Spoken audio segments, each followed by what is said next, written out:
Welcome to Ready, Set, Hunt.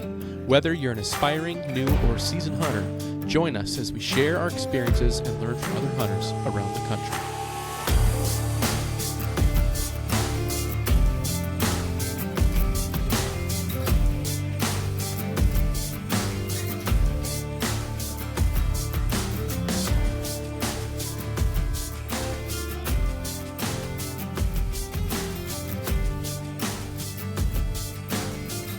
What do you think, like, in all honesty, what are your opinions on the 7mm backcountry?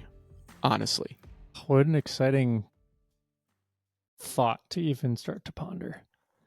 Because you and I both shoot 7mm rounds. Obviously, I shoot 280 AI. You shoot the 7 rem mag. In terms of performance, I mean, it's better, right? But is it better enough to make you want to make a switch?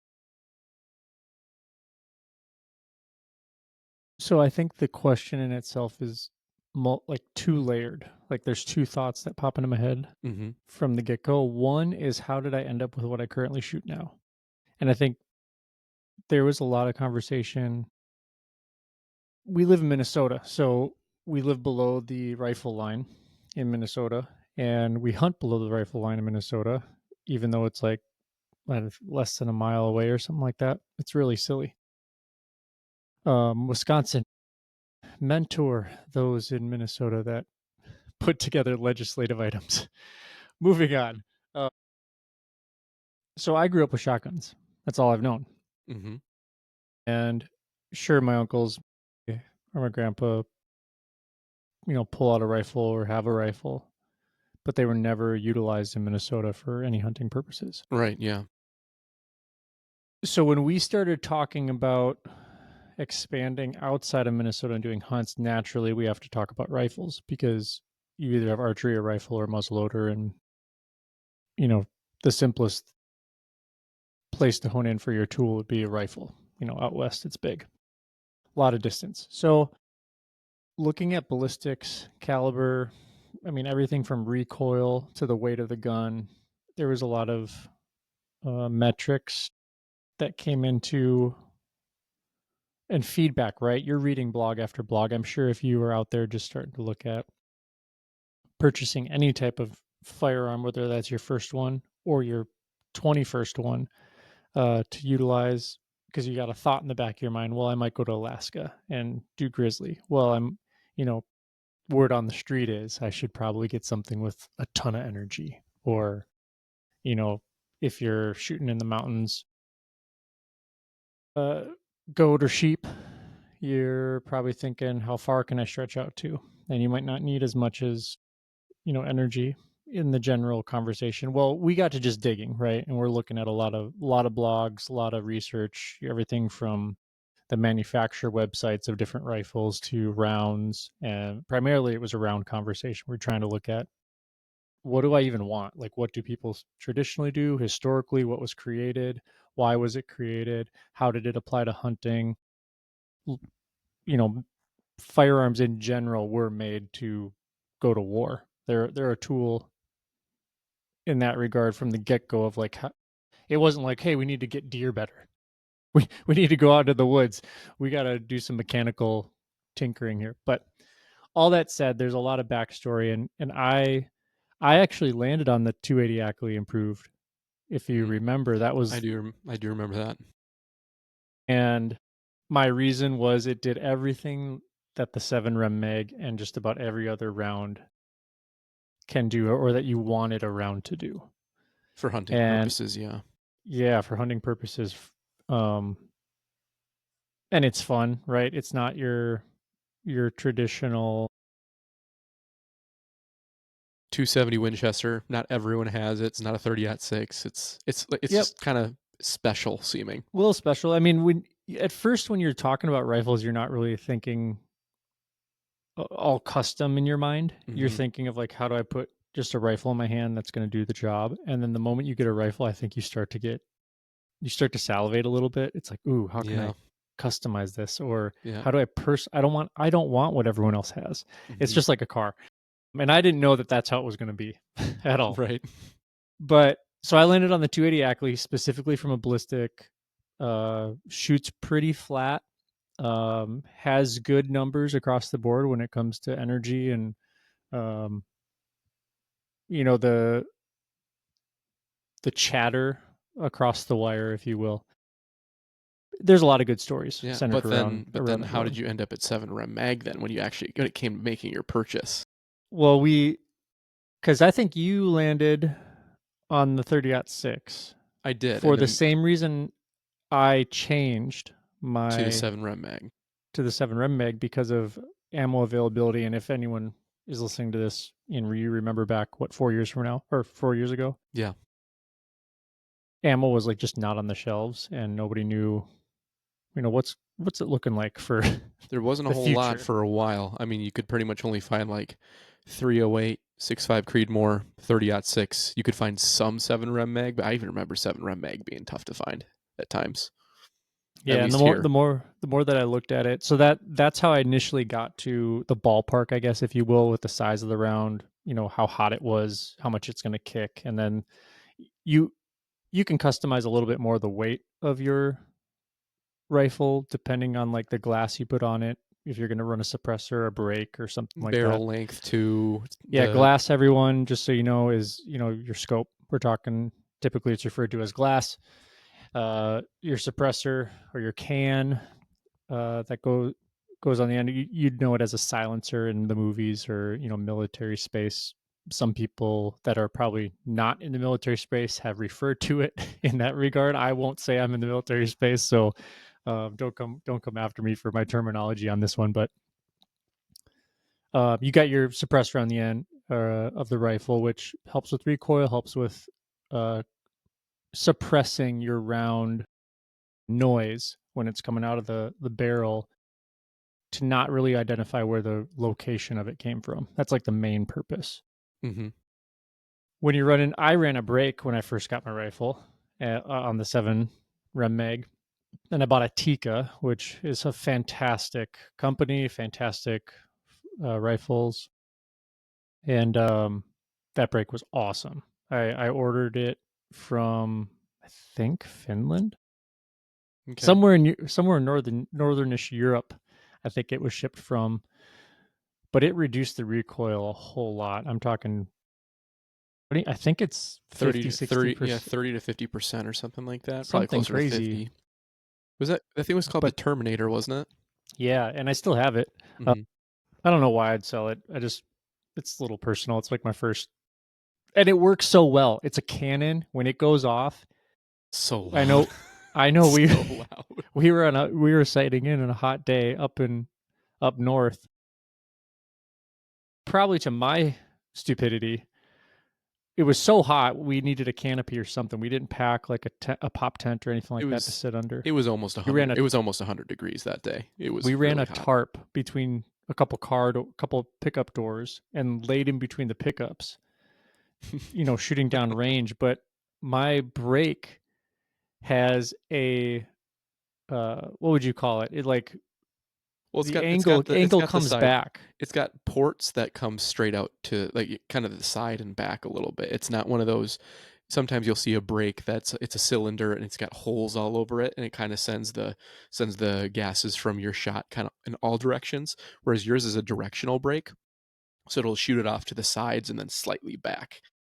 And the reason for that, for people who aren't very in the know about firearms, the reason for that is that sometimes the brakes that are more cylindrical with the holes all over it, it can create a big dust cloud, which can make it really hard to spot your shot after the shot's made.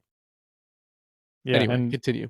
so yeah, I mean, laying down there, if you were off to my left or the right, only like a couple feet, like 2 feet or less, Mm-hmm. something like that, it was a nightmare. It was And deafening. the reverb was so deafening, even with ear protection on. Oh yeah, it was loud.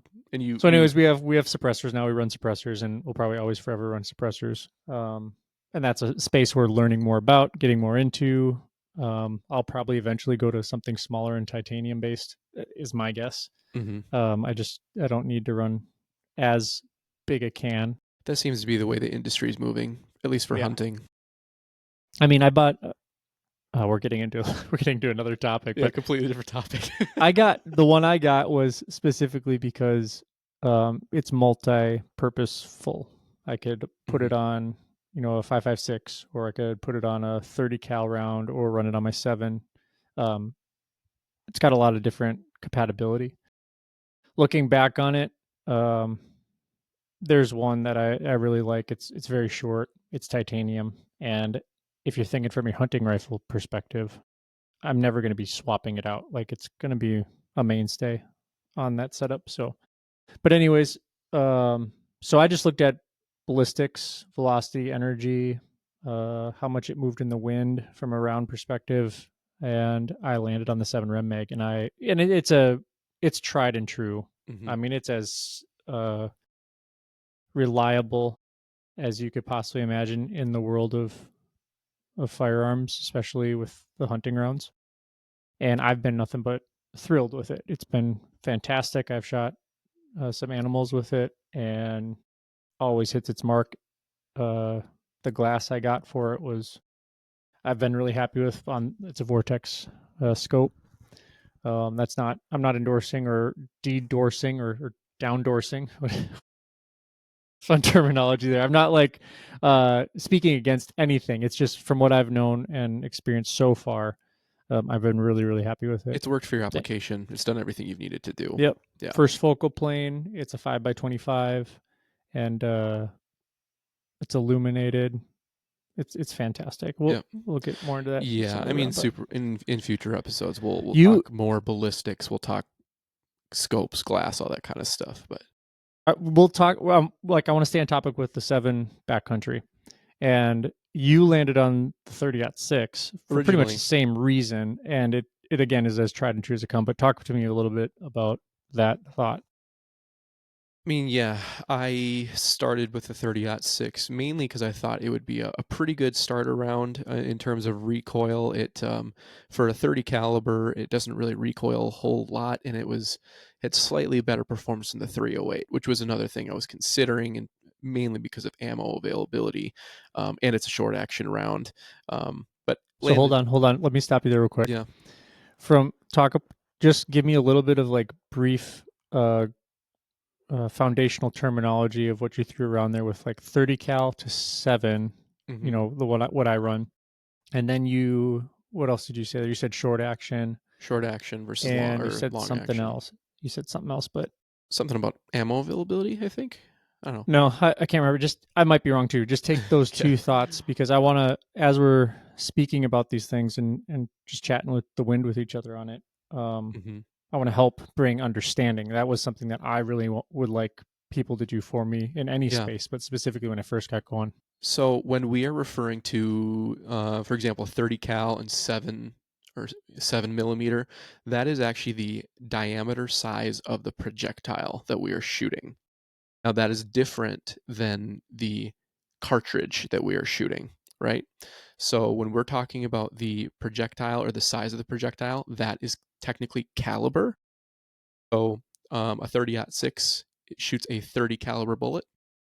Um, a 300 Winchester Magnum also shoots a 30 caliber bullet, but those are two different cartridges, meaning they have different. The brass that they're in has a very different design, and they may use different powder charges and all that kind of stuff. So when we're talking about 30 versus 7, we're talking about the size of the projectile or the bullet that we're shooting. And the Um, 30 is larger than the 7. 30 is larger than a 7. So it can get a little confusing because um, some calibers are measured metric. So like a 7 millimeter or a 6.5 millimeter, or many of you are probably familiar with like a 9 millimeter for a handgun round. But there are other calibers that are measured in the imperial system. So it'll be like a 30 caliber, so 0.30, or like a 270, which is technically 2.77. Um, but then there are some bullets that are a 7 millimeter, but they denote them in a imperial number. So a 7 millimeter is actually 0.284 caliber. You can get Yup. super nerdy with all this stuff. You opened Um, such a can of worms. This should be like a ballistic episode about calibers and bullets, well, and maybe we just it's maybe we throw the plan out the window and just talk ballistics well, for this I this mean, episode. it's so fun. It's so fun learning and growing in your knowledge base to be able to like follow along and then understand it and then Hmm. really understand how to apply it. But but the reason overall what we you even talk about like okay, where do I start for a rifle is because for me and you our conversation was like I want to if I could only buy one rifle and one caliber and use that for the rest of my life or as far as I can before I need to like swap out the barrel or do Yeah, something of that nature and be able to hunt as much game as I want from grizzlies all the way down through like antelope or you know I'm sure you could hunt smaller too but you're going to start to really put some nice holes in the sides of smaller game or pull them apart which is not great if you're yeah. trying to get the meat but that's how we really based our conversation and then looked into the data for like how do I and what do I need to consider and then what do I want because it's a personal choice at the end of the day too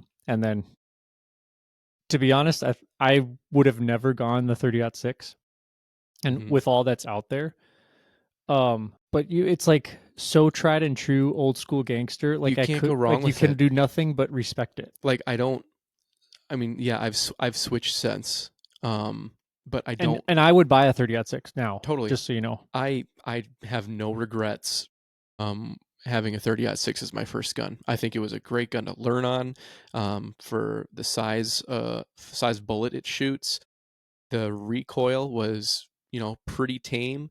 I did some customizations to that gun and really kind of learned what I wanted in a gun. And so, really, it helped me make a more educated decision on the next round that I went in, the next rifle that I went and purchased because I had experience with this other gun.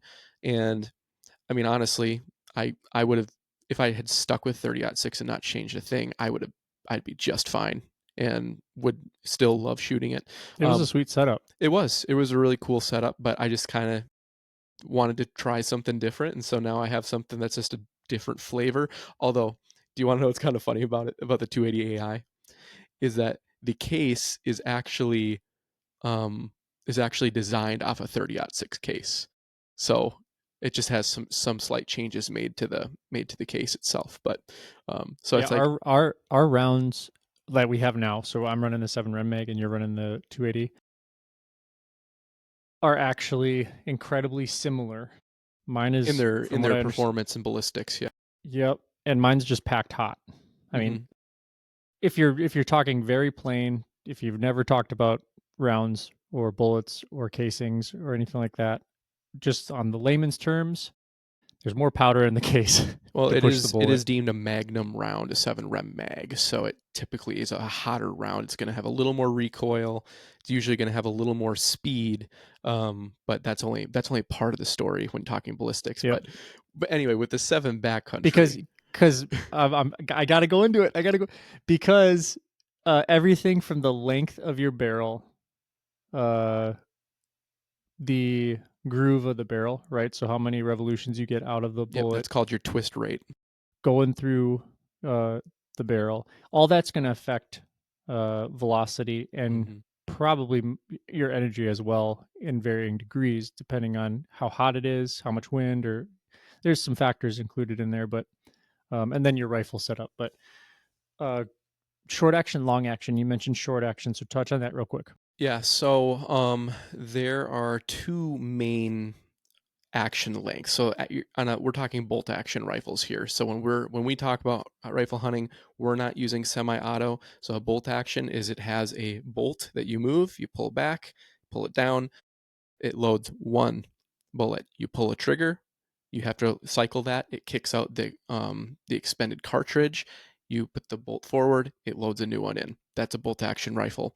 That's what probably 95+% of hunters are using, at least in the West. Maybe in the Midwest, you might find some people using some lever actions and some pump actions and some other, you know, odd odd firearms, but um, those so that bolt is called that bolt action. There's an action part, and that's where the actual cartridge goes in and is then loaded into the gun. There are two different action lengths. There's short action and long action. Short action is just like it sounds like. It's a little bit shorter, usually a little bit lighter.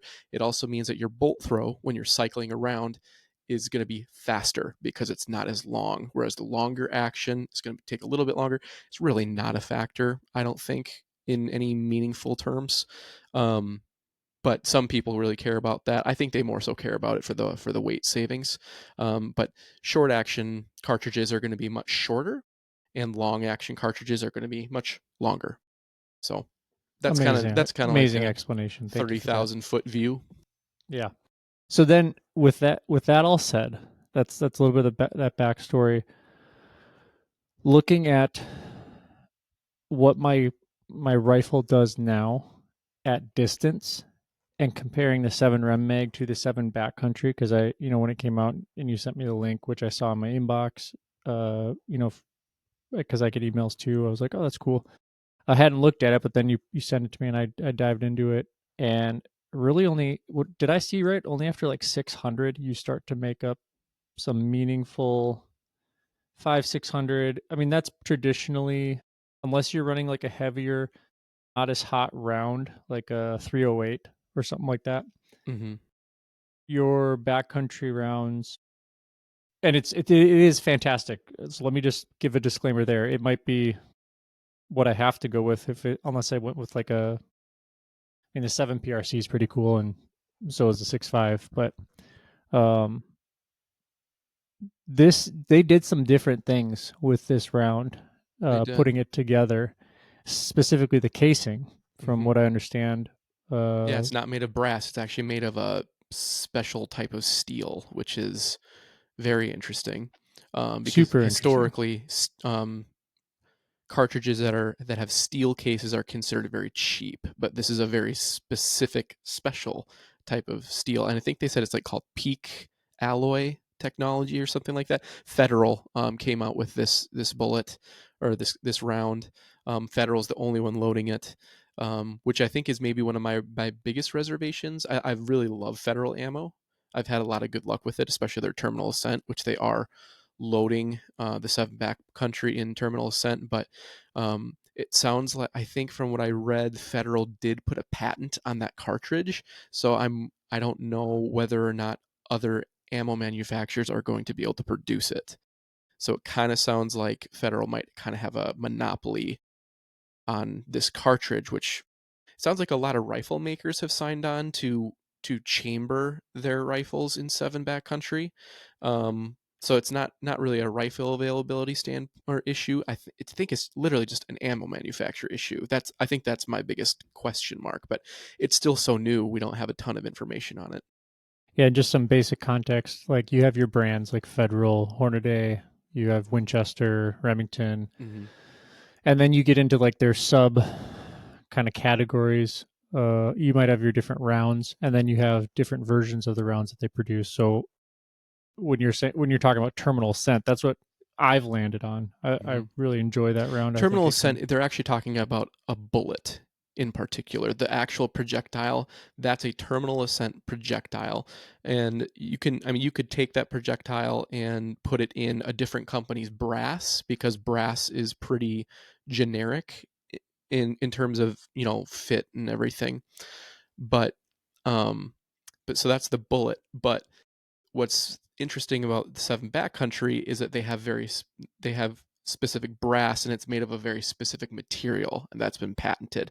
So, Winchester, I mean, it remains to be seen, but it seems like that Winchester's not going to be able to just be like, I think I'm going to start loading for the 7 Backcountry, because they won't have access to the brass unless they buy that brass from Federal, which I don't think that's going to happen, because Remington manufactures their own ammunition. But Yeah.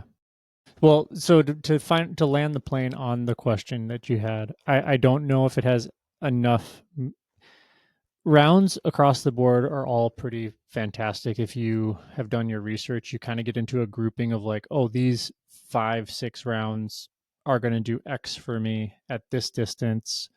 it, I'm going to be comfortable shooting this game through this game as far as size wise. Mhm. Uh, so and then, but really, you have to, you can only measure that if you're an accurate shooter. You can't like, if you're going to shoot and not be accurate, I could see why you'd want as much crazy energy as possible because you're then you're not being that that conservation officer or a conservationist. You're not stewarding it as much as I personally would like all hunters to. Like I think when you get out there, you just need to know where, it's basic hunter safety too. You got to know where your target is, where are the vitals. You have to understand uh, where you're placing the crosshairs, and then not just that, your rifle has to be accurate with your crosshairs. So getting out and shooting, Mhm. understanding where your trigger pull is, where it clicks, and drops the hammer into the round, what the recoil's like. Do you have any flinching going on? Are Mhm. you able to keep your uh, sights on the animal once you pull the trigger?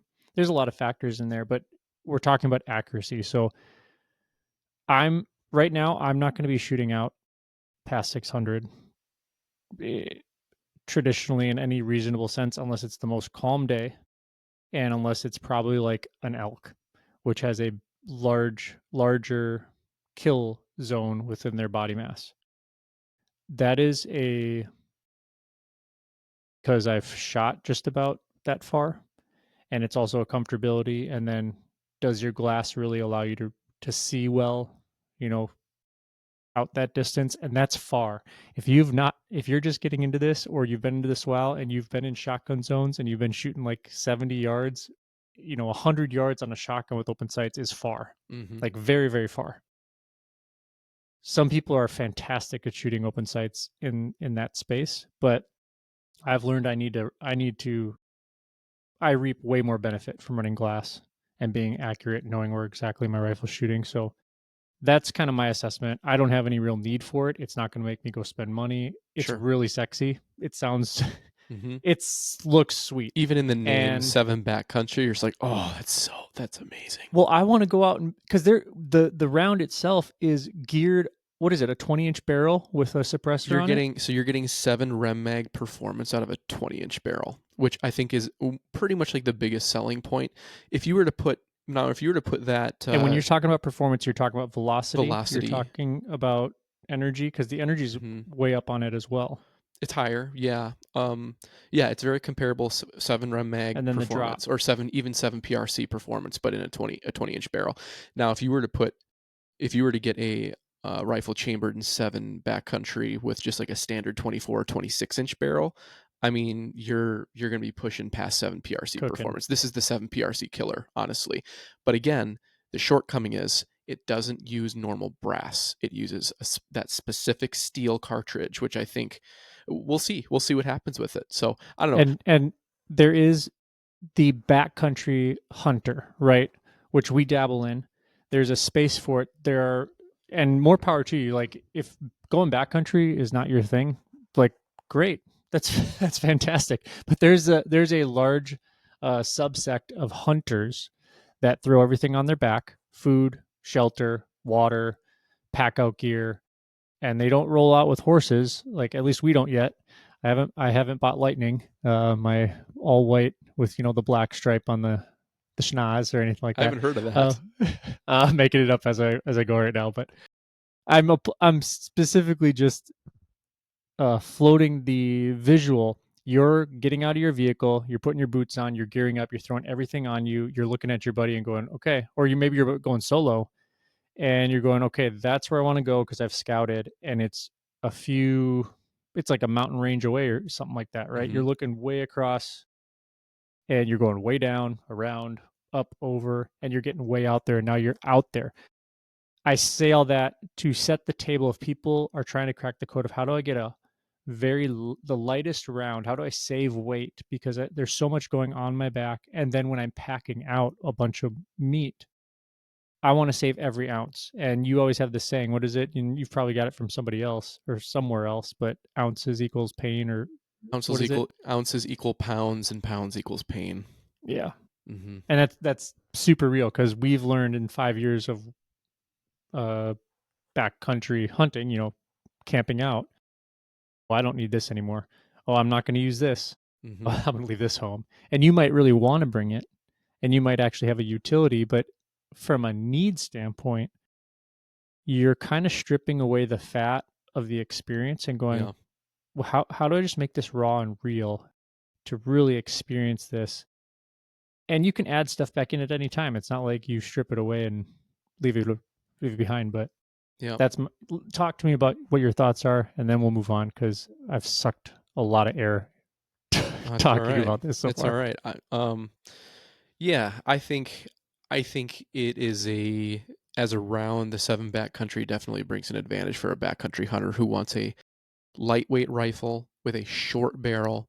Um, and for our listeners who don't know much about backcountry hunting, the idea behind a lightweight rifle and a short barrel is that most people these days, I shouldn't say most, a lot of people these days are running suppressors. So if you have a gun that has a 24 or 26-inch barrel and then you're throwing maybe a 6 or 7-inch suppressor on top of that, that is a really long and unwieldy rifle, especially to carry around depending on the terrain you're in. If you're out in the open prairie, it's really not that big of a deal. It just looks like you have a giant antenna sticking off your backpack. But if you're in any kind of brushy country or any country that has dense tree cover, it is not fun to have this thing sticking super tall off of your backpack.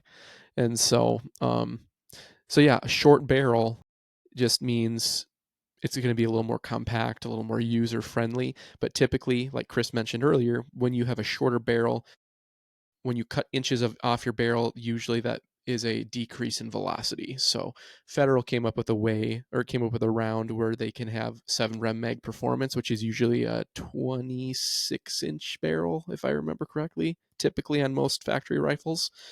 And they were able to get that performance out of a 20-inch barrel. So I think it could be really cool. From what I've seen and what I've heard, it's a fantastic round. It does not recoil a whole lot, and they've they've cracked the code on velocity in short barrels. I think that's super cool. It just remains to be seen, kind of what happens with it, how it's received by the hunting community. Um, It's kind of like a new car that rolls out, new sports car, yeah. and you're like, "Ooh, that would be." I can see myself throwing the top down in that thing Hmm. and rolling up to my buddy's house or down the strip. But I think ammo availability will be interesting with it too, seeing as Federal's the only one loading it. So if I were like a brand new hunter, I don't necessarily know that 7 backcountry would be my first choice. I think I'd maybe go with something a little more tried and true, something you're gonna be able to find ammo, shoot it, practice with it. Maybe, it sounds like they're going to make 7 backcountry fairly affordable, um, it'll or probably be at least, similar to all the terminal yeah, pricing. exactly. But anyway, I think this could be a good segue into what our actually intended topic was going to be for the day. 33 minutes in, um, but we were going to talk about our episode 3 of our 4 Ws, and that's where should I hunt? And a 7 backcountry usually is going to bring you into a space of hunting in the backcountry in the mountains, and that's just one type of place that you can go and hunt.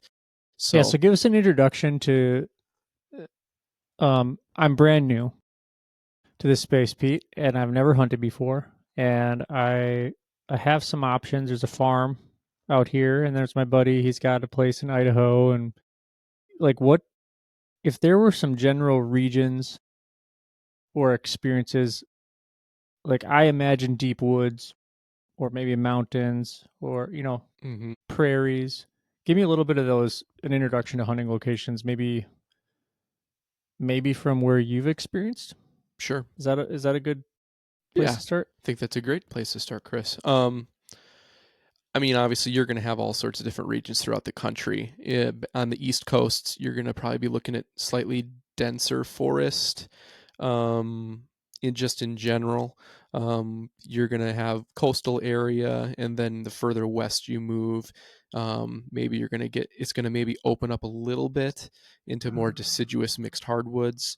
you're going to start seeing prairie as you start getting into that, Minnesota or southern Minnesota, Iowa, Missouri, Kansas, those kind of places. Um, and all these different places carry lots of different opportunities for different types of hunts. Um, so, really, where you hunt across the country is going to give you different flavors of different experiences, different species that you can hunt, kind of like we talked about in the last episode. Um, and so, really, you have to decide what kind of experience you want. I would argue that if you're just getting into hunting, probably the best thing to do is to start and hunt where you currently are, and maybe kind of learn the ropes a little bit. Yeah, understanding your state. I mean, that's the easiest uh, way to approach it because I think it's also tied to. I mean, you can't talk about this episode, where to hunt without the when to hunt. Like they kind of overlaps because hunting seasons are not year round. Um, Traditionally, unless you have some crazy portal that I don't know about, and I can really get to enjoy in some year round hunting. But um, and then you're talking climate Hmm. because you're going to be most familiar with your state and just the seasons. Typically, your fall time is going to be when your hunting is for the larger game, migratory birds. Uh, it could your if you're down south, your season's probably going to be later from what I understand, like migratory birds, right? Later or just longer. Yep. Yep. And so that might create some additional weather challenges. It might get a little bit more humid or dry, or things change from that standpoint. So like the where to hunt is a really important question because it really dictates when your season is, and then from a gear standpoint, like that's gonna you're not gonna wear like deep winter hunting clothes in New Mexico in December. It's probably pretty warm compared to De- Minnesota in December. depends on where you are. Yeah, I mean, yeah, relatively speaking. Yeah. Obviously, deserts can get really cold and hot too. It just you have to understand what you're getting yourself into, and the where uh, and the when go hand in hand. Yeah. And you might Um, you might live in a state where like we do here in Minnesota, where you've got a bunch of different various types of terrain, or like a very different uh, biome, I guess, if you want to throw it back to like high school science class. Like here in Minnesota, we have like three pretty distinct zones. We've got our southern zone, which is very much mixed ag and prairie.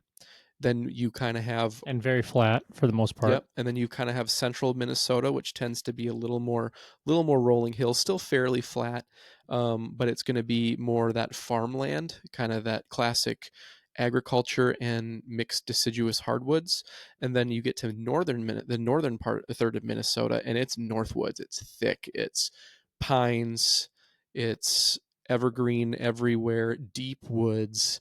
You get up to the boundary waters near Canada, so here in Minnesota, we're really blessed in the fact that we have so many different types of opportunities that we can pursue, and whereas some other states might not be quite as varied as we have here, but that doesn't mean that you can't still find really great opportunities where you live and different types of experiences.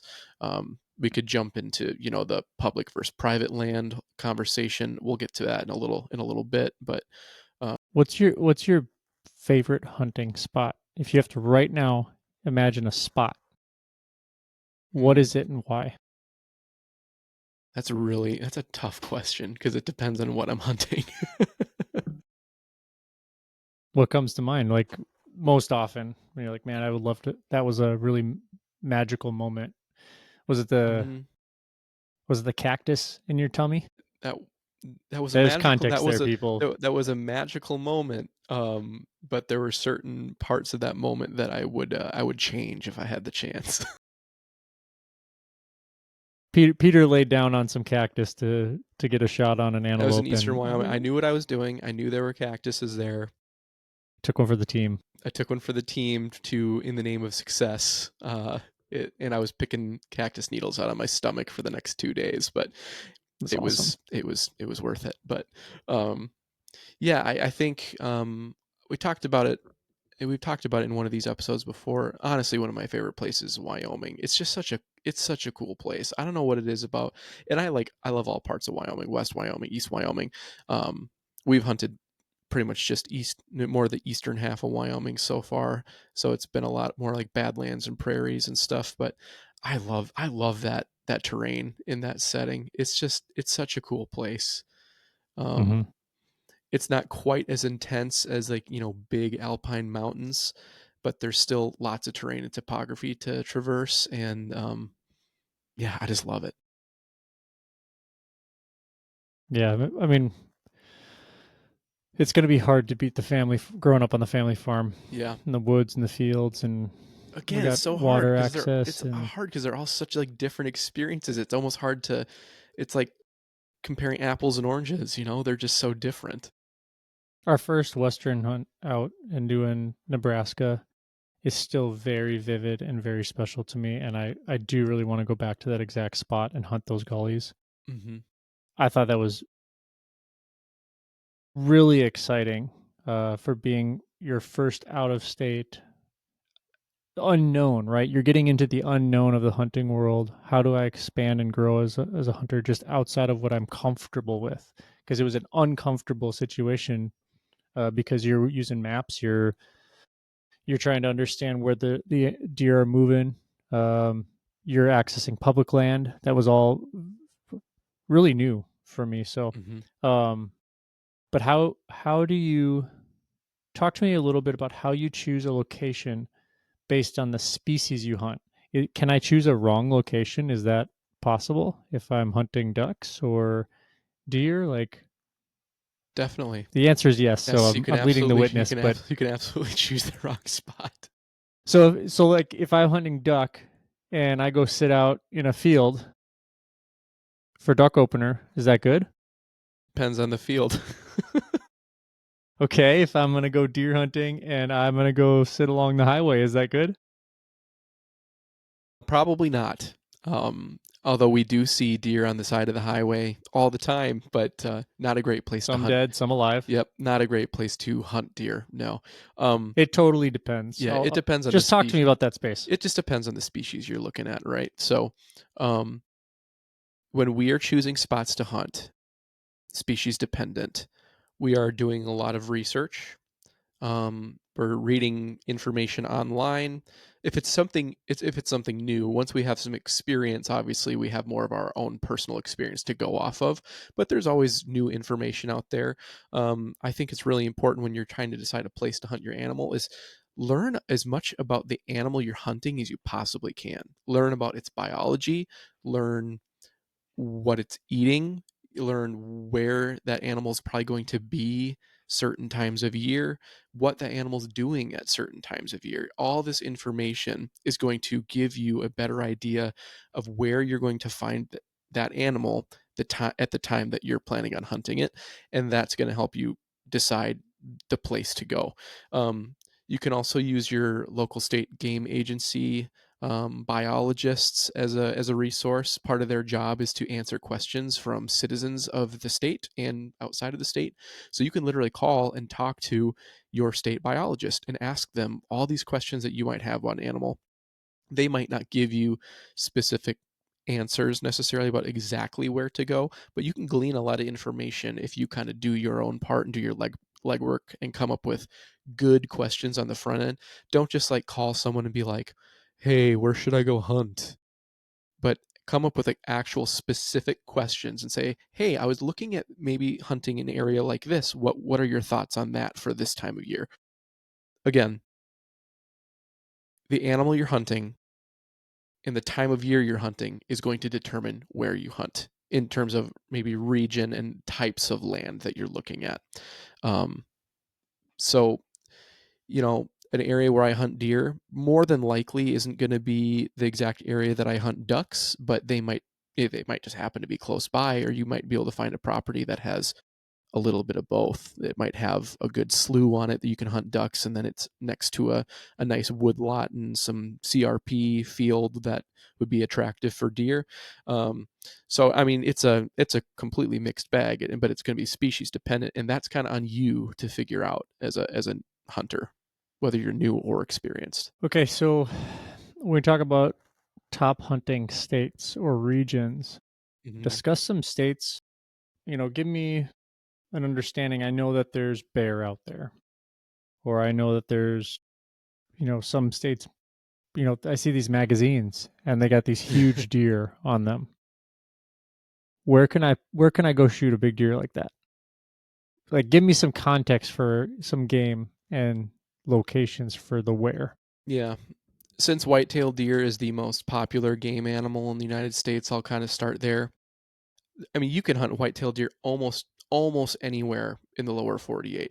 It is a very widespread animal. They're super fun to hunt. There's a lot of them, but there are certain states that are definitely known for their big whitetails, and they typically tend to be more so in the Midwest, specifically like Iowa, Illinois, Indiana, Wisconsin. As much as I hate to say it, Wisconsin has some pretty nice deer. Really, you can find nice big deer in pretty much any Midwest state and a lot of southern states as well. But definitely there are definitely some states that have more record book bucks than others. So I would say kind of what I've learned through the years living in Minnesota is that the gold standard is kind of like Iowa. Um, but it for a non-resident, it takes a few years to draw a whitetail tag in Iowa, believe it or not.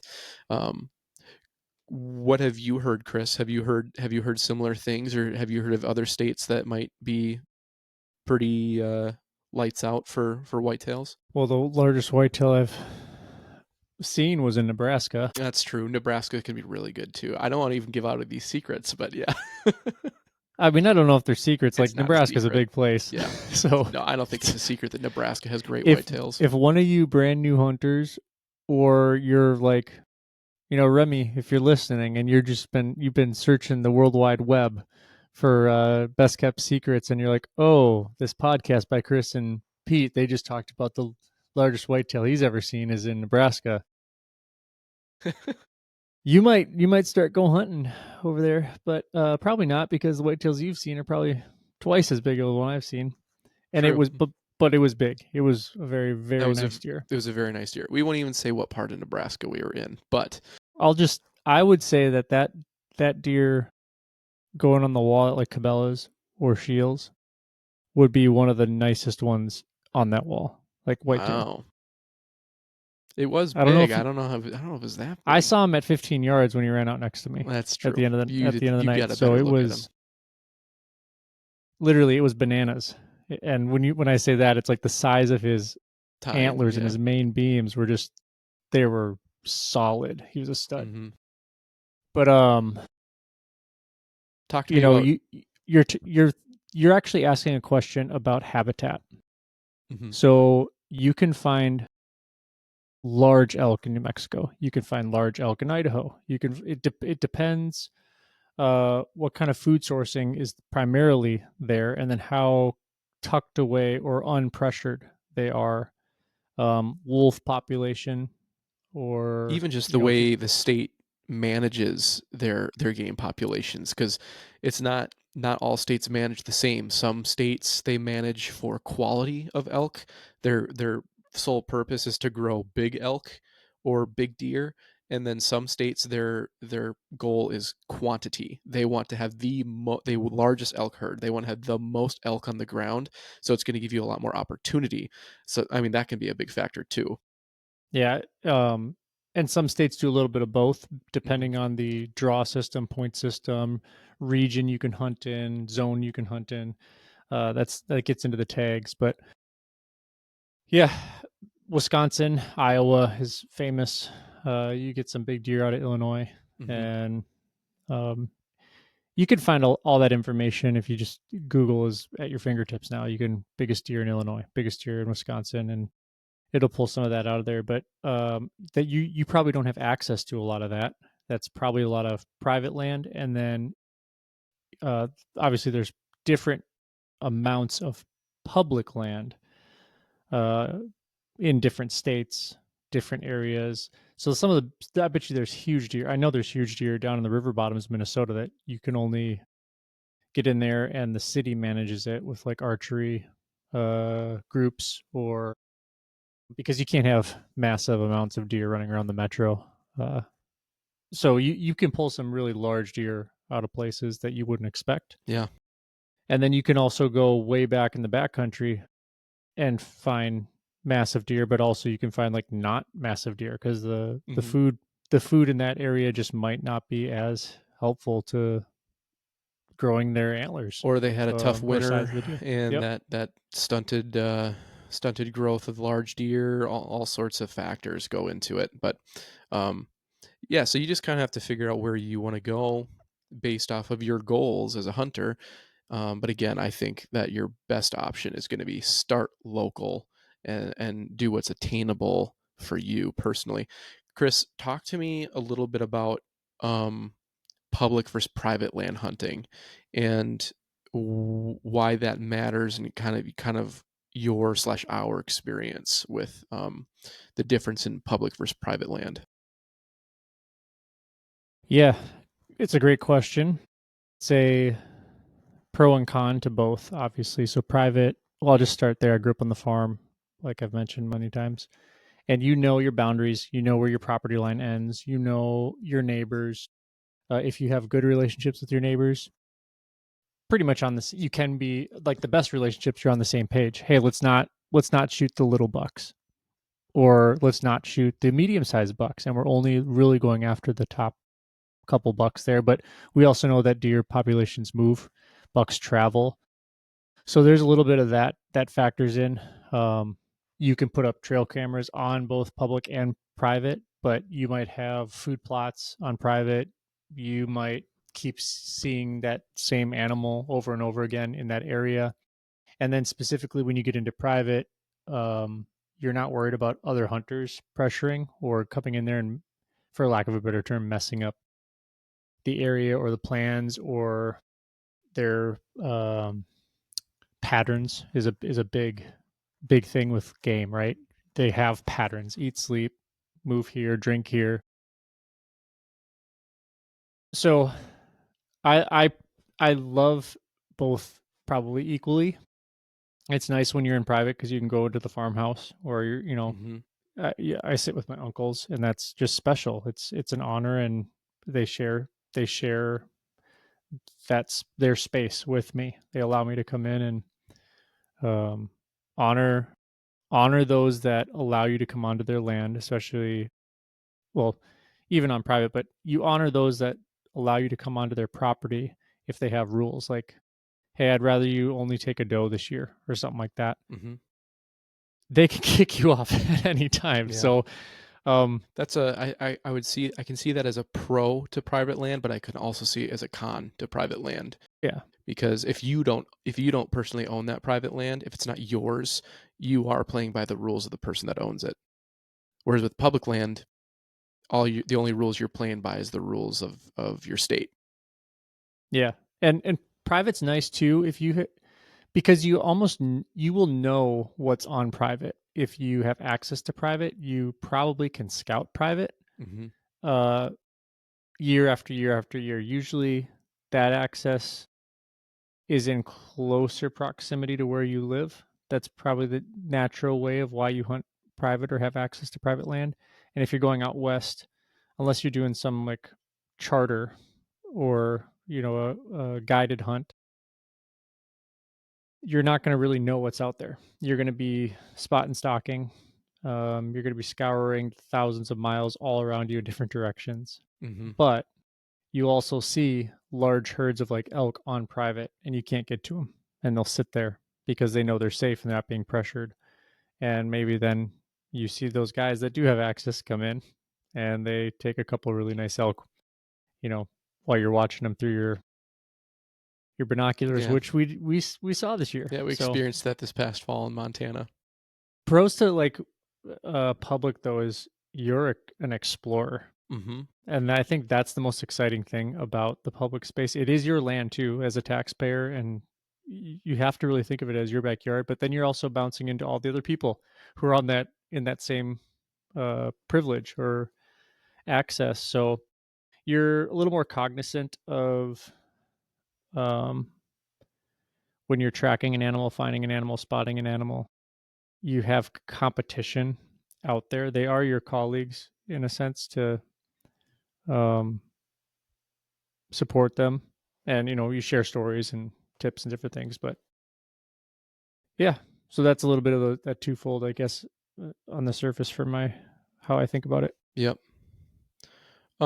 What are some, say that you're wanting to get into hunting and well, I mean, if you're listening to this podcast, that's literally what this is about. But um, say you're getting into hunting for the first time, and let's say you don't have access to private land. How what are some tools that you use to find find land to hunt? Because if you don't have access to a family farm or a family friend that has a farm that, has said that you can hunt it, what are you using to locate this land that you can hunt on? This is just what I would do. Mhm. I'm calling my local game warden Mhm. because they just know all the ins and outs of all the public around you. They know where game is taken a lot. They know um, traditionally they're probably going to be helpful. They might be coy and not give you a ton of information, but at the same time they might give you great information. Yeah, just kinda Uh, depends on the type of, officer that you get and how they're feeling that day. yeah, and the amount of time they have, it might be the time of season they might be running around and not have the capacity to really sit for, you know, 20 minutes on the phone with you and Mhm. walk you through it. But I will tell you this much, if you're calling somebody like that and you're asking them from a place of humility, people want to share.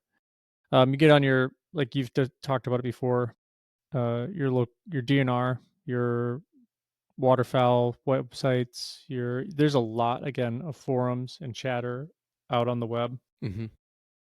And then you're going to get your best thing to do from there is probably jump on apps like Go Hunt or Onyx and just jump on YouTube and go through a tutorial of how to like switch the settings up and down and Learn to use the tool. It's a super yeah, powerful tool, and for those of you who don't know what Go Hunt or Onyx is, they're mapping tools.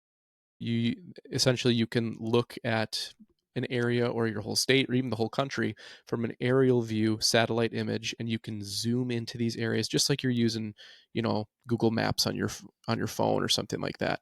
But they have certain filters that they apply that can show public and private land boundaries. They can show pieces of public land, give you information about that public land, what land is accessible, what land isn't, access points for that land where you can park your car.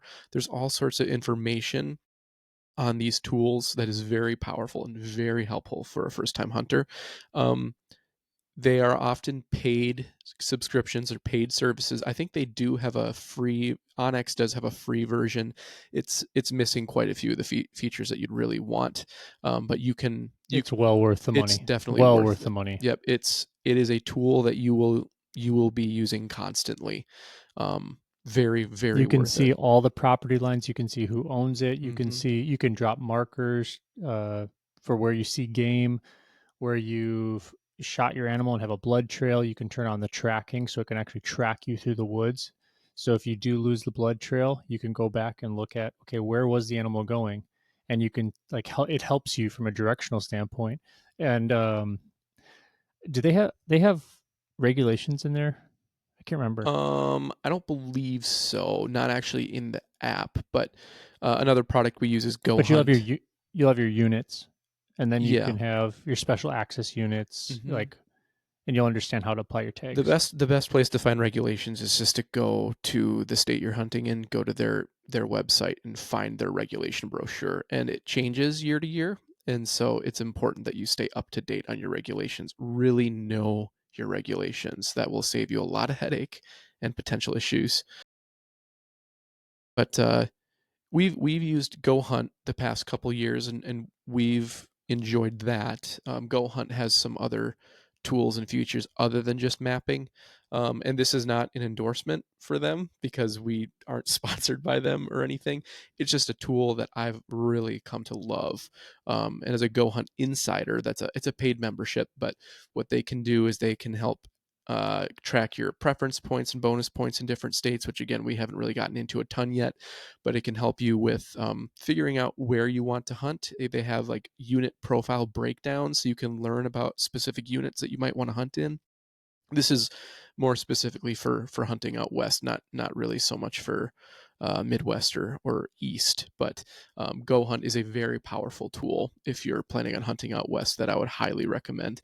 But and they have maps as well. So I use Go Hunt and I use Onyx just for different things. But Onyx is more a nationwide mapping tool that I think is extremely valuable.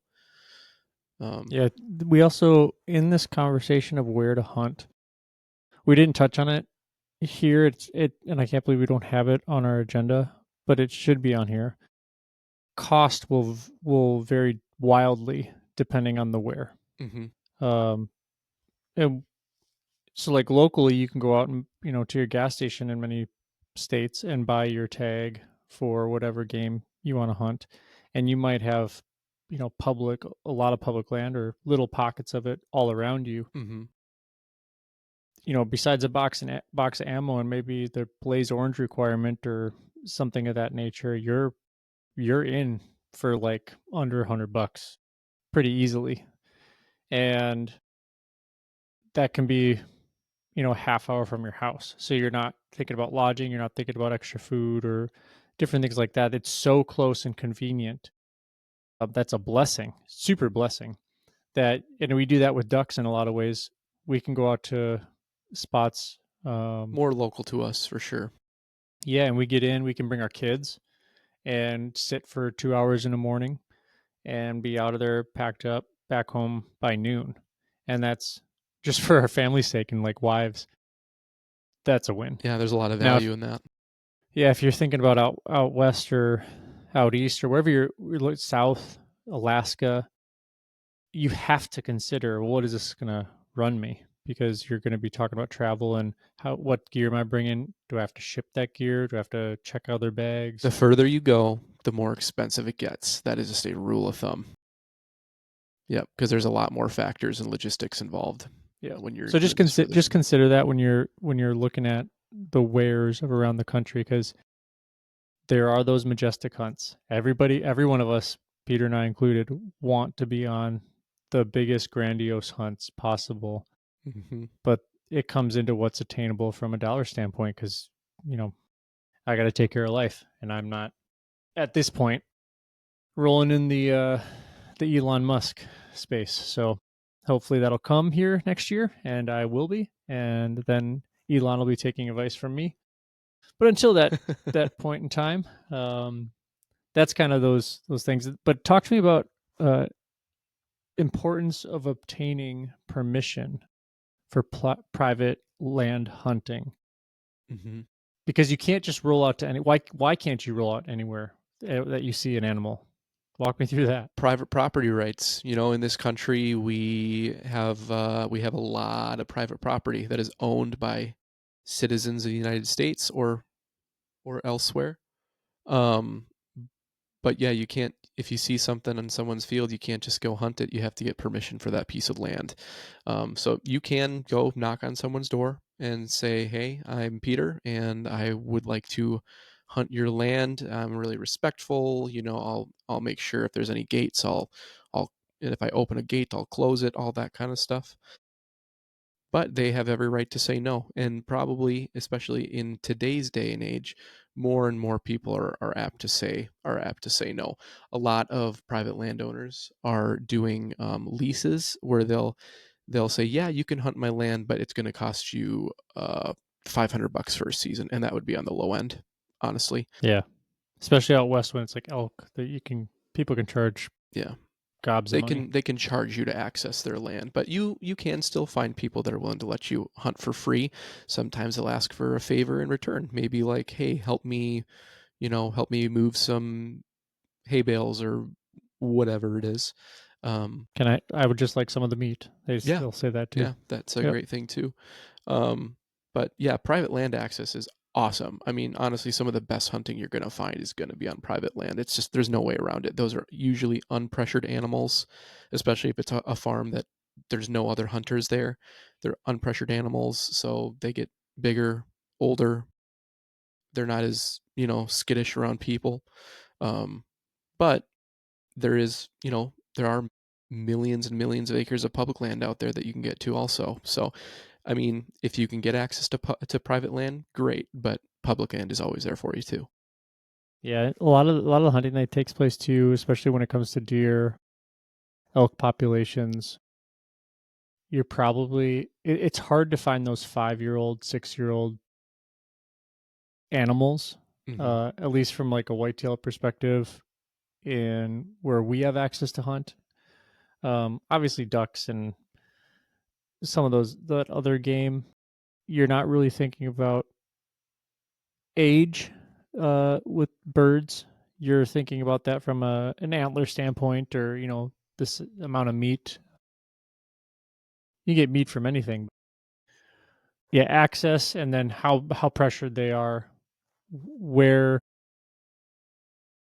where in their lifespan they are too. Because like if you that's why I mentioned when you have neighbors and you're all on the same page, you might be like, hey, we're not shooting spike bucks, we're not shooting little like basket bucks, and a basket is antlers that haven't developed like outside the ears, pretty much is the conversation we have.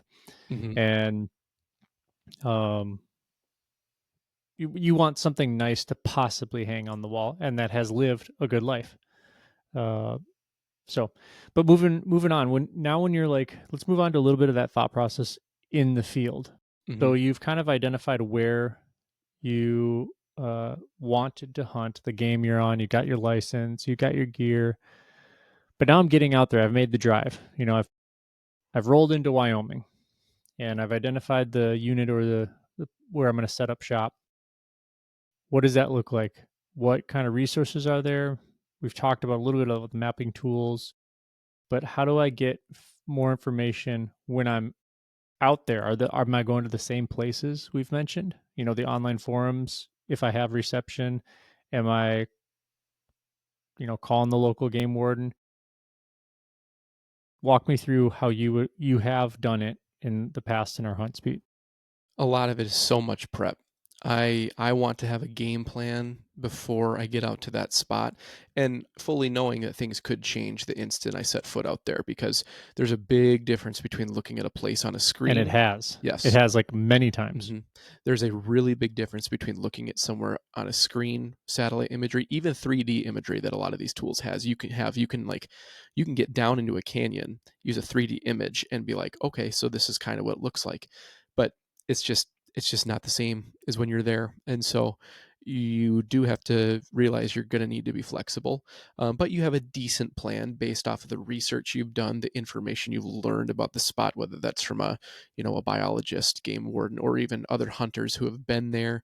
If you know someone or read something on a forum, take things on forums with a grain of salt, because in general, people are not going to want to share specific spots or even general kind of areas that they've been. They're not going to want to give up details, especially if it's a place they like hunting and they've had success there. They don't want to share because they don't. The last thing they want is you trouncing into their honey hole. So take that with a grain of salt. But really, there's nothing that can replace boots on the ground information once you get there. Getting a lay of the land, maybe doing some exploring, checking out some of the spots that you've selected in from your research and from your e-scouting, which is what we call researching, with satellite imagery and stuff, e-scouting an area. Um, Check off some of those spots, and if you're not finding what you're hoping for or what you thought you would, you might have to move on to your plan B or plan C.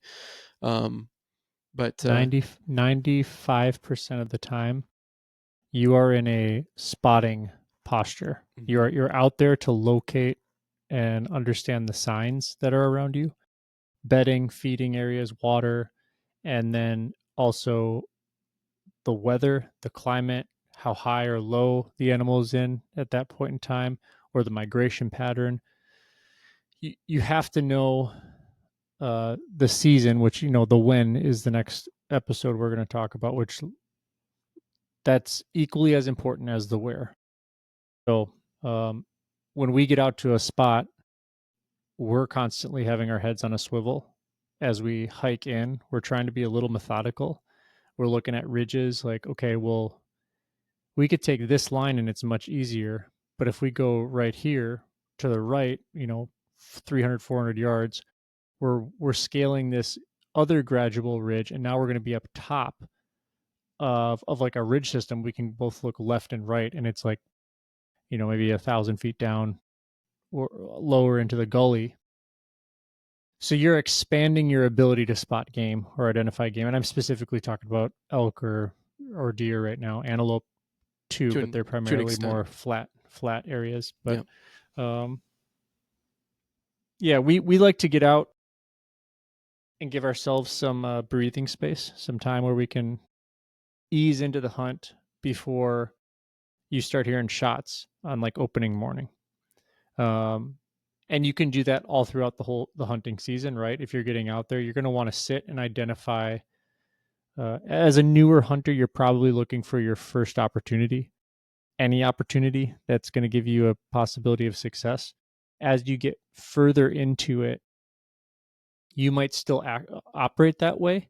But if you have a couple animals that you're proud of, that you've taken, now you might get less from the quantity and just putting meat on the table. It's not like a diminishing factor, but you're starting to factor in like the quality of the animal that I'm after in a different way. So Mhm. I know that that's where we're starting to scale now, especially in the deer space. But you're also not going to pass up like a decently nice deer if you've invested dollars to going out west into Wyoming. You've hiked up. You've taken time off of work. For me and you, we want to be successful, Yeah. and we don't desire in any way to shoot like a spike buck. Sometimes those are off limits depending on the zone, but you're really looking for what's my best opportunity. Okay, we've seen 3 deer today, and we know that the one to the west of us looks the best. Do we want to stay here? Do we want to move closer to the water? Do we want to, like, you're asking these questions, you're constantly uh rolling through these thoughts and considerations in your algorithm for how do I come out successful, because you are using a lack of a better term, a math problem to be successful. That's why you're hunting. There should be no other reason for why you're hunting. You have to Mhm. measure success. Otherwise, just going out there, you might as well just go hiking in Yeah. the off season. It's a timing game too. It's going to depend on how long your hunt is, or how many days you have to hunt, how really how desperate you are in a way. If I only have 2 days to hunt, I'm probably not going to be super picky. I'm gonna take kind of what opportunities are given me. But if I have a week, then I'm probably going to be really picky the first 3 4 days, and then the following 2 or 3 days. Oh, that little buck is starting to look a little bit nicer. So can I want to what's our time right now for where we're at? Hour 12. Okay. Let's take uh the next just 10 minutes here because I think it's really exciting to share stories. And I want to dive into our first antelope experience. And like, because that's a where question. We really looked at where to go, where that tag was drawn, and we drive out there. It's you, me, and my dad. Everything goes on our back. We've identified a portion of public land that sits landlocked besides a little uh, bridge of public that we were able to get to. So we're obeying obviously the laws. We're not going across private land. We're honoring people, and we are trying to maximize our opportunity because we were seeing there's a ton of egg around there, and we were seeing antelope when we drove in. Hmm. I think we saw antelope when we drove in. I can't remember. We saw quite a few, but again, they were almost all on private. Yeah, so we've considered, okay, if we make this big hike, and I think it was 5 miles. Yeah, it was about 5 miles in. If we make this big J hook, because we would go way out and then come around, back down into this pocket of public that was surrounded by private, like I said, that we can camp out there for a few days and see what we can get because we knew there was antelope in the area. So, long story short, we park, we roll out, and it's a hike. And it was not definitely not our hardest hike, but it was definitely It was new for us though. We hadn't hiked or hunted terrain like that before. uh some spots. Yes, you and I we did some of the Nebraska stuff and some Yeah. of those spots were relatively challenging like that was, but we had more road access in proximity to those hikes. Hmm. But long story short, we hike all the way out there, and this I'm applying the where question because we were like, where do we go? Hmm. We identified this because we thought it would maximize our ability to be away from everyone. We Hmm. were willing to go further than what we considered would be everyone, Yep. And and we get it was a pretty big chunk of public too. So we felt like we had a good amount of ground to cover. yeah thousands and thousands of acres around us that we thought we would be relatively isolated to maximize our opportunities for spotting antelope that we could then take. And we get out there, we camp. Uh, this is the first time we really backcountry camped. Hmm. So I believe it rained a bunch It did rain a one of the lot. nights, Yep. It was just humid in general in and the it was evenings. muddy. Yep. And one morning we woke up and it was fog, like 10 feet out is all you could really see because we were at an elevation that it just settled in there. And we kept hearing bells and we couldn't figure out what the bells were. And then The fog cleared. I think like 1,000 sheep There are then standing 100 yards from us, all staring at this tent and us, was it sheep or was just it staring. goats? No, it was sheep. Was It it was sheep? definitely sheep. Yeah. Oh yeah. So that was just giggly. It was just fun to.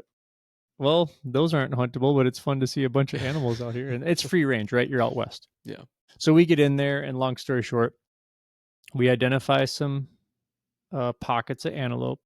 We identify a couple solo, buck doe, male female combinations that are, wooing the ladies. But nothing presents itself, and we kind of, I don't want to say wasted 3 days because the opportunity nearly materialized. I believe a few times they got pretty close to the public private line, Yeah. about 100, 200 yards. I can't remember. It was pretty close, Yeah, and they're grazing. we were watching this one primary large group of antelope for about a day and a half, almost 2 days. Nice They buck in were, there. yeah, couple nice bucks, but one really nice buck, and yeah, they just kind of hung out within a quarter mile of that private public boundary. Obviously, they were on the private side, and there was a couple times, like Chris said, they got really close, and so we were just hopeful that at some point that they would cross the fence and that they'd be fair game, but they never did. And so then we at some point had to make a judgment call. We're like, well, nothing's happened here. Are we just wasting our time here? Maybe we just need to relocate, go somewhere else where we can find antelope that we can We actually thought shoot. God was going to give us an opportunity because we ended up naming the nice buck Neo because he could dodge bullets. Yep. We watched this truck come out a few times, and I'm not exaggerating. I think there's 4 different times within those 3 days, maybe more, that these 3 or 4 people got out of this truck, got to a location, like hiked up to this old rickety building It was an and old, kind of yeah, old barn or sat something. next to it. And they're maybe the closest shot they had was maybe 400, Something like that. 400 yards, something Yeah. like that. And that's guesstimating. I don't know, but it was pretty far, and never just could not hit this buck. Boom! All the antelope are running. They stop. Boom! Like, They keep getting and that farther was and the further first thing. away. And they're like, "Oh, they missed him," and we were really excited. Oh, they're gonna scare this way. You're that happens when you're out there. We see them roll out again, and I think they shot a doe that was just off. Or a smaller buck, I think. Yeah, it was pretty far away. Like I think they were like what, a mile or almost 2 miles away, and we have nice glass to see. Yeah, I Um, think it was probably close to 2 miles away that we watched this from. so they get something smaller off of the road. They're successful. So and they have a couple people in their group. So then they come back. They go for Neo again. Don't get him. I think at that point, it's maybe day 3. We meet some local guys that we could tell were just giving us the cold shoulder. We were along their property line on public, but we hiked hard terrain. Like there Mhm. to get to where we were, there was deep, deep chasms. And when you're thinking of where, you have to think about your age and how in shape you are too. Because Mhm. I'm not a spring chicken anymore, but I'm also not rickety. And I won't at all say my dad is rickety. He was a trooper, He was. but it was hard. It was hard for me. It was exhausting, and you start to realize by doing that a couple times, I don't want to hike out there again. So we hiked back to the truck, and then that's where I'm getting to. We approached. We got onto public that was adjacent to that road because that herd had crossed the road, if I remember right. Yeah, they had. And the truck comes back, the dually truck parks, and Same thing. they're perfect setup. The antelope are going like pretty much straight for them, and they get pretty close. I'm thinking like maybe 300 yards this time. It should be an easy We were shot. thinking And Neo's luck was up. this is why accuracy is so important and understanding how you shoot, recoil, wind. But at 300 yards, you should be proficient, having spent time shooting and knowing where your shot is landing, to have that be a pretty easy get. Mhm. And nope. Boom. Boom. And Just lobbing they're shots. running. He had to have And taken then 5 shots at that antelope, and probably the last shot he took on him, that antelope had to be 800 yards away. I love hunting because you get to experience some really comical things. And like, I don't know if it's sad. You want people to be successful. Mhm. It's a bummer when you see them take the animal you've honed in on and you're trying to figure out how do I be successful to harvest this guy.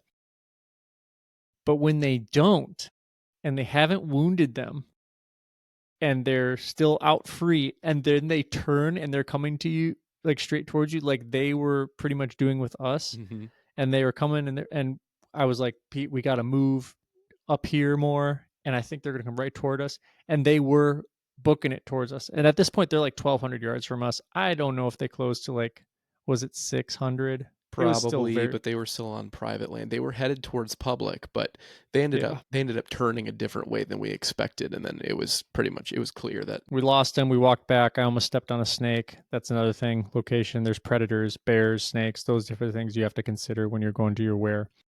But so that's just a conversation of like our initial planning, and we had a plan, Mhm. and we couldn't get the plan to materialize. So we had to either go with a secondary or tertiary plan or make it up as you go. So I think at that point, being 3 days in the field, kind of legs burning. I remember we got back to the truck and it was like drop pack and kind of sit down like, oh, I'm so glad we have a vehicle. Thank God. I don't know Mhm. how pilgrims came across America. Right. And we went and got a burger, I think, 2 hours away at the town, and then came back. And when we came back, uh, there was a small chunk of public on this access road, and we're driving up it, and walk us through how that kind of materialized, because we got our first success then. Yeah. So we were just driving, feeling pretty tired, beat down, and out of the corner of my eye, I caught some movement. So I looked over really quick, and I knew we were on this small piece of public. And I looked over quick, and I saw a buck chasing a doe antelope, and they kind of skirted behind this little hill. And I'm like, no way, guys, we gotta go, we gotta go. I just saw 2 animals, and they're on antelope, and they're on public. And So we decide to hike in there. We're gonna play the wind. And We're gonna the use access was right at the corner. Remember, we it was like such a corner little spot. You had to like park, and then you had to kind of cut back in so you weren't on the private boundary line. correct. It was kind of a weird spot, and it was literally right off the highway, which was also just weird to see cars It's so weird. buzzing by in the distance. But um, anyway, so we snuck in and we used the We hiked up. topography. We hiked up some hills and tried to block our any potential vision of us, and we crested this hill. We couldn't find them first We because you were couldn't. like, they're here somewhere. Mm-hmm. I didn't see him. My dad didn't see him. Only you did. Mm-hmm. And then I said, stay right here. I'm gonna go up there. It was like it was knoll after knoll after knoll, if you remember. Mm-hmm. And I was like, I'm gonna go up and see if I can look further down without being spotted. And I did. I got up and lo and behold, there's like 15, No, there's more than that. 20 antelope Not just the two that I saw. in the smallest little pocket, all hunkered down. I'm not joking you. In a diameter of maybe 20 yards. This Mm-hmm. little 20-yard circle in between these knolls. You can't see them from any road. They're just pocketed in there. Yep. So I'm like giving Pete the thumbs up, and I come rolling back down, and then we belly crawl, and you take it from there.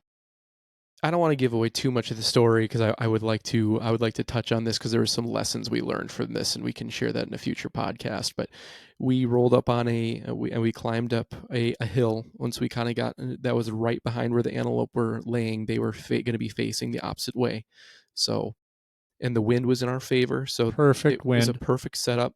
And I figured that when we crested that hill, the shot was going to be less than 100 yards. It was probably 60 to 80 yards. I think mine was 70. Yeah. So, I mean, we knew we were going to be right on top of them. And so we got up to the top. We belly crawled to to the apex or the peak of that hill and got Which we just, do a lot for some reason. well, it works. And we got up there, we got our rifles set and on our bipods, and we were ready to take shots.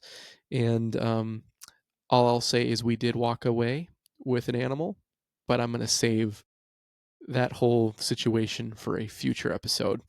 There's a little bit of a cliffhanger. Um, So there's the where or mhm, of that part, but that wasn't the end of the hunt. We actually went out to another parcel. We drove in to this public spot, rolled back out, and as we're backing out, you spotted another one. So mhm, you had eyes so far uh, on viable opportunities.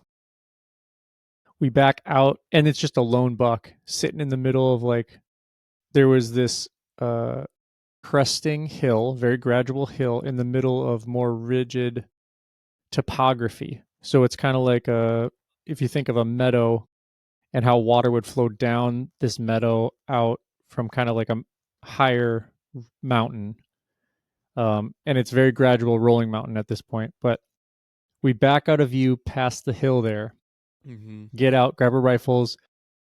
We kind of huck it to the back side because we typically throw plans together in the field. Usually I throw something out, and if Pete throws like, well, the wind's going this way, I'll just change it really quick. That's how my brain works, and he's more like the logistical application of factors to plug in there. Um, but put together a little bit of military uh, uh, action there because we wanted to figure out how to create a line of um, not adjacent fire, but we created a mini like triangle. We knew where the antelope was. mhm, We split like about 100 yards, and we crested this hill together, mhm, 100 yards apart, where we could still see each other. And then we pretty much got right on top of him, mhm. and I could see his face. I was behind this bush. I was using this little teeny bush, no bigger than like a computer screen, Little sage bush, right? and I was crawling up behind it. And but you can't see him, so he stands up, and he must have got a little swirl of smell or something, Yeah, the and he wind was starts to. not ideal at once we crested the hill. It was fine up until that point, but once we crested, it did switch a little bit and started swirling. So I think he got a whiff of us.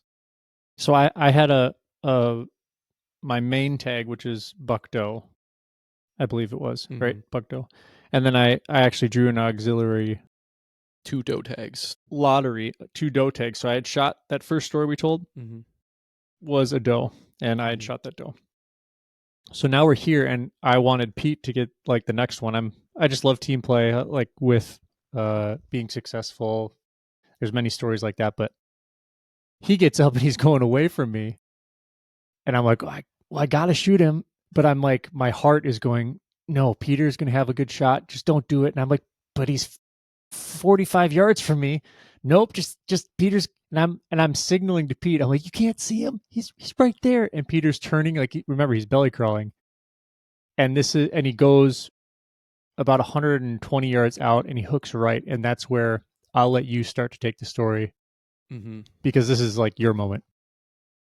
Yeah, so I can't see this antelope that Chris is freaking out, throwing me all these hand signals and everything, and I'm like, I can't see it. I can't stink and see it. And finally, I saw the antelope kind of trot out into view, and at this point, yeah, he was not super far, but he was at a trot, and so I was thinking he's gonna just keep going. This antelope is gonna walk out of our lives here, but luckily he got about 150 yards to my right, and he stopped, and I was not in a great spot because there was cactus all around me. Just and these cactus, they're like small, but they kind of just blanket the ground. They don't really Like stick the up very size, much. it's size of a closed fist, so they Mm-hmm. blend in, Yeah. and you kind of lay down on top of them. And so I was looking down in front of me while also trying to keep an eye on this buck because he had stopped and he was staring at me, and I wanted to get prone because I had my bipod set up, but I didn't have my backpack near me, so I wouldn't have been able to make. Pretty much, it was either going to be an offhand shot, which means just kneeling or standing with no support, no rest, or it was going to be prone. And I said, nope, I'm going prone, even though it's just a 150-yard shot. So yeah, I laid down on that cactus. I almost like tried to suck in my belly a little bit and almost prop myself up with my arms so I wouldn't get as many needles, but I got cactus needles all over my legs and in my stomach, but I was just like, it's going to be uncomfortable just for a few seconds. And so I got the crosshairs on him uh, and And that pulled and the that's your trigger. 30-06. We talked Yeah. about different rifles and Hmm. cartridges at the beginning of this. Yeah, that was my 30-06 and pulled Yeah, the trigger, and bam, he went down dropped. instantly. And so, yeah, that was my first antelope, and that was a super cool experience. And yeah, I mean, complete chance that we found him just driving, and we almost didn't see him. We didn't see him when we drove in. We only spotted him when we started backing out of this small little public spot because the road ended. I And mean, you mentioned this before. The animals, you're going into their habitat, mhm, and they are in the habitat in survival. So you're at a disadvantage from the get go. mhm, And I bet you we've walked over many animals, walked by many animals, not seen many animals. The elk that were right in front of our face this year, probably right below us on the top of the mountain we were glassing. They had to be right below us. mhm, But yeah, that was really fun to see. It's really fun to be in the field and see your buddy set up and have a plan come together. yeah, Because as much as you want to pull the trigger, which I had already done at that point and was successful, you get to celebrate like two wins, especially when you have multi tags yeah, out west. yeah. And then um, we were going to head back, and heading back, we had Another opportunity. spot a buck off the road on private, heading straight for a large public parcel. Hmm. And to this point, we didn't know antelope could cross fences. Like we've seen so many antelope, not one had ever jumped, ducked, done some ninja stuff through the middle of, getting through barbed wire fence lines. But you said, yeah, we can stop. on the way back here and go check because I know we needed to get back for your family not feeling well. So we were cutting our trip short, and we were already driving back. This was going to take, you know, 30-minute hike out max is kind of what we were thinking, and we come back and I'm sorry, I have pictures of my dad out in the open just behind us right now. um oh gosh, I love that guy.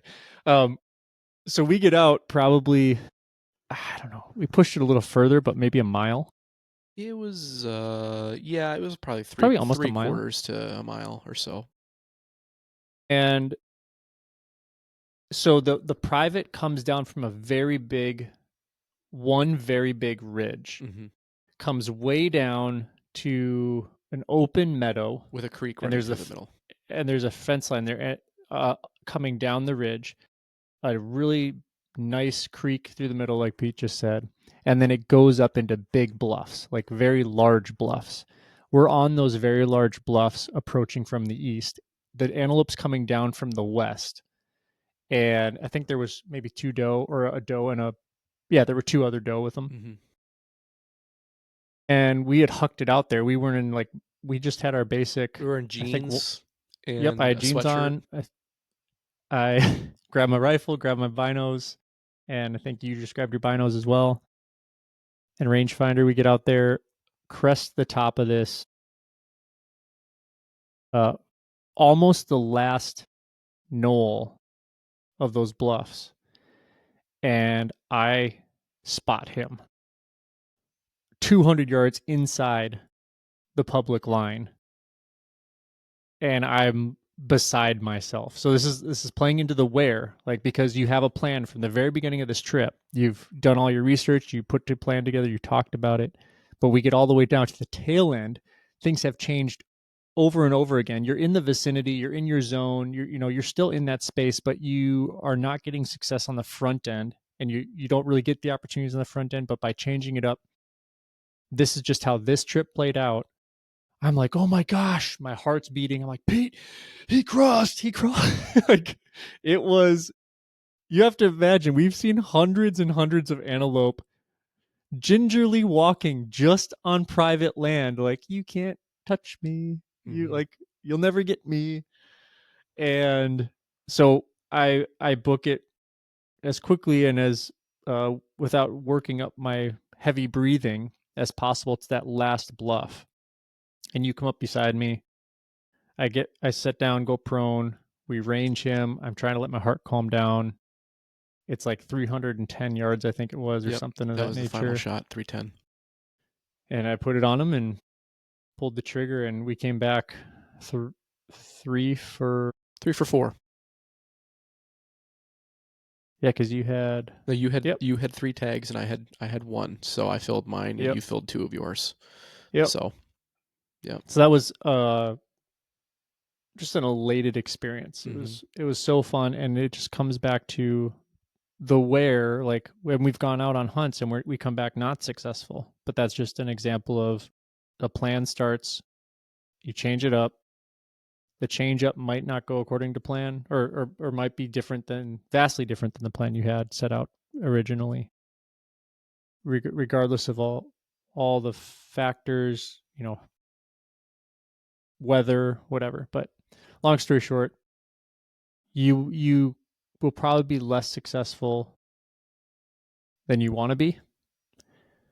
Um, but live in the moment, take the opportunities, because the opportunities are what are really exciting. Mhm. Even when we had a bunch of uh, opportunity in Nebraska and we didn't come back successful, but we had lots of encounters with deer very close. If there was a 10-second difference, it went a different way. We probably would have had something on the ground. But It's the way it goes. yeah, you grow as a hunter. Yep. You learn from your experiences and can apply them to the next hunt, even if it's a different species. You just learn new skills, and you learn to look at the environment you're in differently, and you learn how to be flexible and make game time decisions. And that's really what hunting kind of comes down to.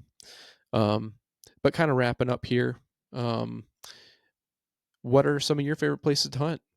Like, tell us where some of the coolest places you've been. tell us where are sort of the places you'd like to go.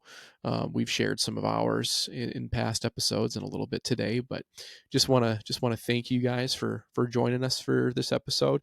Next episode, we are going to be talking about the when, or when should I hunt, which really does tie in very closely with the where should I hunt.